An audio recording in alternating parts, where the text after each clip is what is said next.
Speaking of the media, and they're covering the tea bags or whatever, it's always interesting to us that you can have 8,000, 9,000, 10,000 people come together in Baraboo, Wisconsin for Fighting Bob Fest, and for the most part, the so-called legitimate media, the corporate media, ignores us. And you know what? So long as we got fightingbob.com and we get you to subscribe and get it to your friends, and we get the word out through the internet in other ways, who cares what the so-called corporate media is going to say? It's not going to be good anyway. So it could discourage you, or it just should challenge you, and I hope it does the opposite, just challenges you. But speaking of illegitimate media, we have two people that I think need no introduction. John Nichols and Bob McChesney, according to Bill Moyers, are doing more for the free press in this country than any two people around. They're our friends, and please welcome McChesney and Nichols to talk about whether we can have a democracy without newspapers.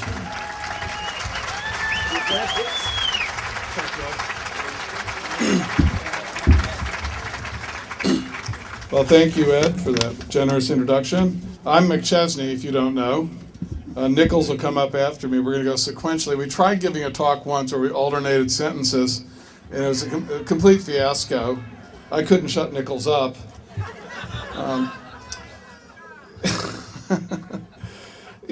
John and I met 15 years ago, and we've been writing together about media and working on media activism ever since.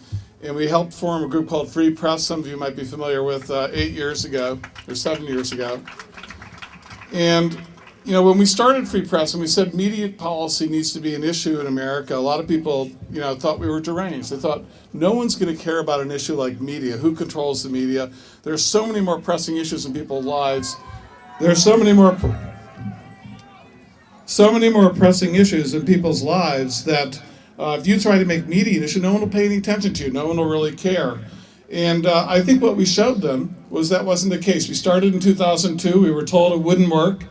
And we took on issues like media ownership. We took on issues like the Bush administration trying to illegally monitor public broadcasting content and do fake PR as news. We took on issues like slashes and cutbacks in public and community broadcasting funding. And most importantly, we took on the issue of network neutrality, keeping the phone and cable companies from having the right to censor what websites go over their systems and which websites don't. In the course of winning this victory, we developed an army of over 500,000 members to the group, and if you aren't a member, please join at freepress.net. And what I'm here to tell you, though, is that all that we've done over the last 7 years is largely inconsequential. I mean, I'm proud of it, it's good, but it really was small potatoes, because right now in the United States, in the world, but especially in the United States, we're facing a media crisis of vastly greater magnitude than any of the issues I just talked to you about. And that is the collapse and disintegration of journalism.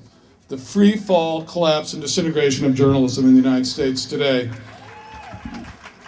Now, to some people, the layoffs of journalists, the massive layoffs, the closing, the elimination of foreign correspondents, State House correspondents, science journalists, investigative journalism, these whole areas of traditional journalism that no longer exist or only barely exist and won't exist in a few years at current rates.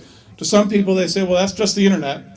The internet came along and killed the business model for news media. That's part of the problem, but it goes much deeper, and it's the conflict with corporate control and commercial control, which has really eroded the quality of journalism dramatically over the last few decades, as Jeremy Scahill so brilliantly laid out in his talk just now.